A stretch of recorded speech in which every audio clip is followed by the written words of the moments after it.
a traditional holiday that has lost some of its glamour since I was a child. When I think of Thanksgiving, I don't think of the past. In the long-term sense, I do think of the past in the gathering of my family, my grandmother and grandfather, aunts, uncles, and cousins, at my grandparents' house, and the celebration of each other and the celebration of life and of food and of loud conversations and deep jokes. Today's hard. It is a hard day for me. All holidays are. My children live very far away. My grandchildren live very far away. Everyone I love lives somewhere else. I am surrounded by friends. I get to work tonight doing Bookends, the magic show, in the underground, so I'm looking forward to that.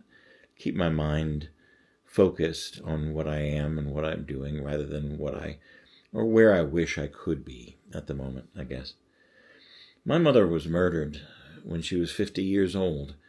She would have been 83 right now. I was 27 at the time, and the events filled me with a great deal of anger, and I turned my back on my faith for a very long time because she was killed by a minister. She was killed by a man of the cloth, as it were.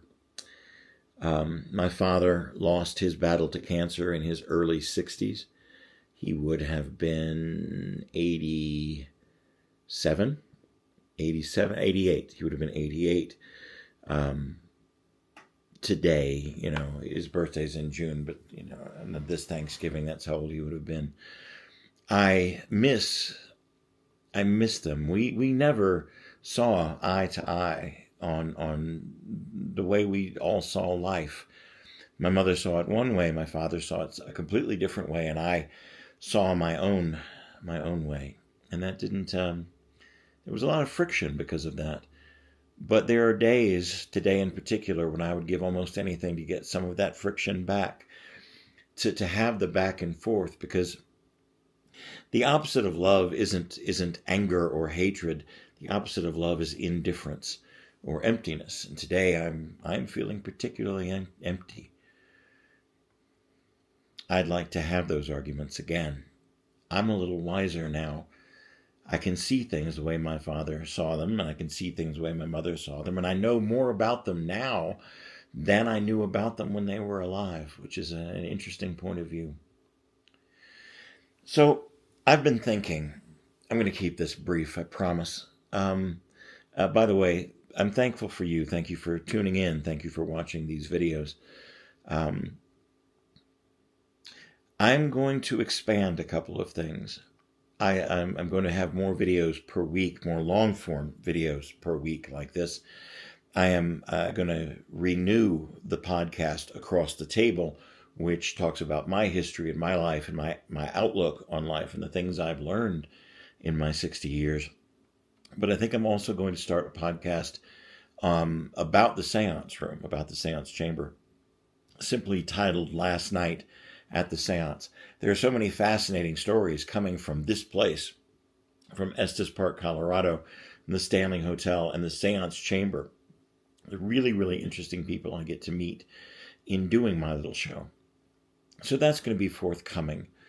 I'm bound to take more photographs. I'm bound to share more of the beauty that I see around me, and I hope you'll tune in for that. Anyway, I really just put this up today so that I could say thank you. Thank you for listening. Thank you for being my friend. Thank you for your comments and your responses. Thank you for being there. Thank you for being my audience. Maybe we'll even go live every now and again. I'd love to hear your questions and answer them live over the internet, over YouTube Live or some stanchion like that. We'll see what happens. Let me know what you want to see. Let me know what you find the most interesting. Thank you for watching. I hope you'll keep doing so. I hope there are people around right now that you can hug. I hope you have friends close by that you can share your heart with. If you are with your family, embrace them. I know some of the conversations can be difficult, and you don't have to have the ones that are difficult. Let your hearts meet. Even if your opinions are far apart, they likely need you more than even they realize themselves. Love is everywhere, and love is the strongest shield and weapon. Let it be your guide. I know I'm a cheese ball, but people love cheese. They do. And I'm sincere about it. I believe in love. Love is what I worship. Love is what I try to follow. And I am who I am. I hope there's love where you are. And I hope to talk to you again very, very soon. Happy Thanksgiving.